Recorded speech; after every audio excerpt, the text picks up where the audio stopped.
এক সময় অর্জুন হারিয়ে ফেলেছিল নিজের শান্তি।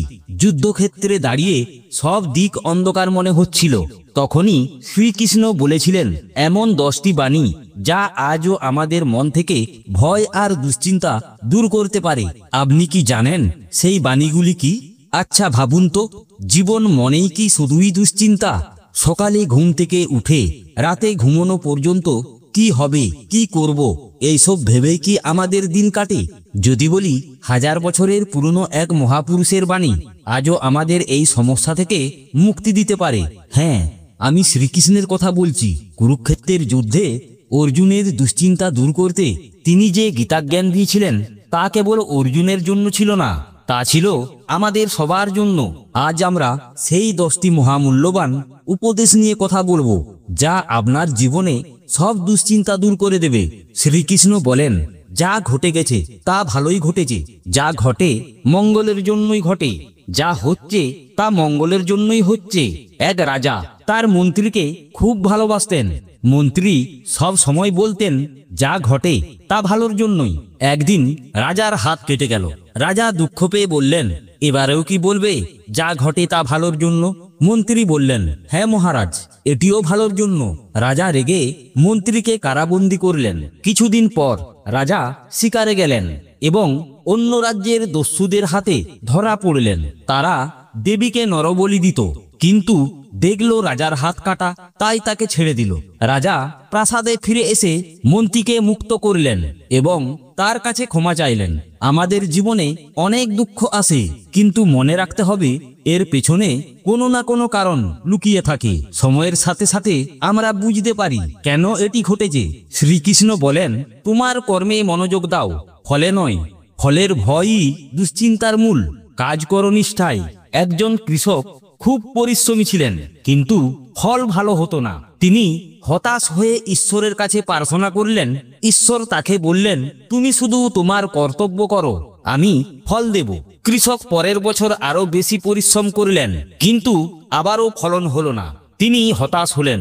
ঈশ্বর তাকে বুঝিয়ে বললেন, ফল পাওয়ার জন্য শুধু পরিশ্রম নয়, সঠিক সময়ে সঠিক কাজ করাও জরুরি। তুমি নিজের কাজকে 100% দাও, ফল দেওয়া আমার দায়িত্ব।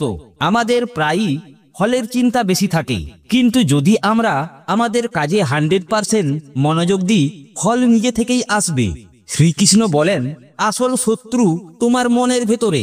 একজন যোদ্ধা তার সমস্ত শত্রুকে হারিয়ে রাজ্যে শান্তি এনে দিয়েছিলেন, কিন্তু তবুও তার মনে শান্তি ছিল না।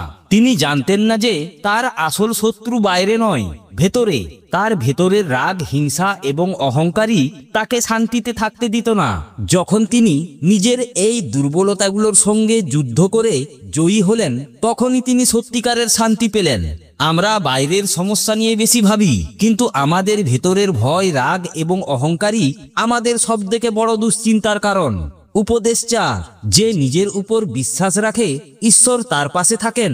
আত্মবিশ্বাসী ঈশ্বরের আশীর্বাদ। পরিবর্তনই জগতের নিয়ম। আমাদের জীবনে ঋতু পরিবর্তন হয়। শৈশবের পর যৌবন আসে, যৌবনের পর আসে বার্ধক্য। কোনো কিছুই চিরস্থায়ী নয়। যেমন একটি মেঘাচ্ছন্ন দিনের পর সূর্য উঠে, তেমনি আমাদের জীবনে দুঃখের পর সুখ আসে। যদি আমরা এই সত্যটা মেনে নিই যে সবকিছুই পরিবর্তনশীল, তাহলে দুশ্চিন্তা আমাদের উপর তেমন প্রভাব ফেলতে পারবে না। উপদেশ 5, অতীতে আটকে থেকো না। একজন ব্যক্তি সব সময় তার অতীতের ভুলের জন্য নিজেকে দোষারোপ করত। এর ফলে সে সামনে আর এগোতে পারছিল না।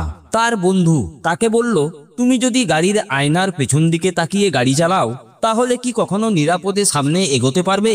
লোকটি বুঝতে পারল, অতীত থেকে শিক্ষা নিতে হবে, কিন্তু সেখানেই আটকে থাকা যাবে না। অতীত থেকে শিক্ষা নিন, কিন্তু অতীতকে আপনার ভবিষ্যৎ নষ্ট করতে দেবেন না। উপদেশ 6, ক্ষমা করতে শেখো।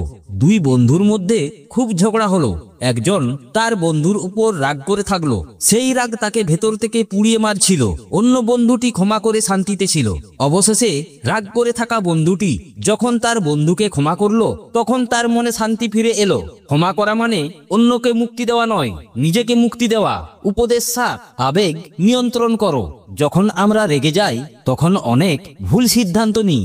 আবেগের বশে আমরা এমন কথা বলে ফেলি যা পরে পরে অনুতাপের কারণ হয়। শ্রীকৃষ্ণ বলেছেন, আবেগ আমাদের বুদ্ধি নষ্ট করে দেয়, তাই আবেগের দাস না হয়ে আবেগের উপর নিয়ন্ত্রণ আনতে শিখুন। উপদেশ 8, নিজের উপর বিশ্বাস রাখো। একটা ছোট ছেলে ক্রিকেট খেলতে খুব ভয় পেত, কারণ সে নিজেকে ভালো খেলোয়াড় মনে করত না। তার কোচ তাকে বলেছিলেন, তুমি কেমন খেলোয়াড় তা অন্যরা ঠিক করবে না, তুমি নিজে ঠিক করবে, নিজের উপর বিশ্বাস রাখো। এক সময় সে ভালো খেলোয়াড় হিসাবে পরিচিতি পেল। আত্মবিশ্বাসী সাফল্যের মূল চাবিকাঠি। উপদেশ 9, আশা কখনো হারিও না।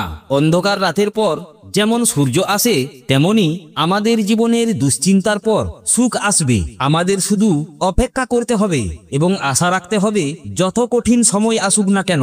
আশা কখনো হারিও না। উপদেশ 10, ভালোবাসা ছড়িয়ে দাও। যখন আমরা ভালোবাসা দিই, তখন আমরা তা ফেরত পাই। ভালোবাসা আমাদের মনকে শান্ত করে, আমাদের দুশ্চিন্তা কমায় এবং আমাদের জীবনকে আরো সুন্দর করে তোলে। চারপাশে ভালোবাসা ছড়িয়ে দিন, দেখবেন আপনার নিজের জীবনও শান্তিতে ভরে উঠবে। শ্রীকৃষ্ণের এই 10 বাণী শুধু কথা নয়, এগুলো জীবনের প্রতিটি ঝড়ের সময় আপনার আশ্রয়। যদি এই বাণীগুলো ভালো লেগে থাকে, তাহলে কমেন্টে লিখুন হরে কৃষ্ণ এবং ভিডিওটি অন্যদের সঙ্গে ভাগ করুন।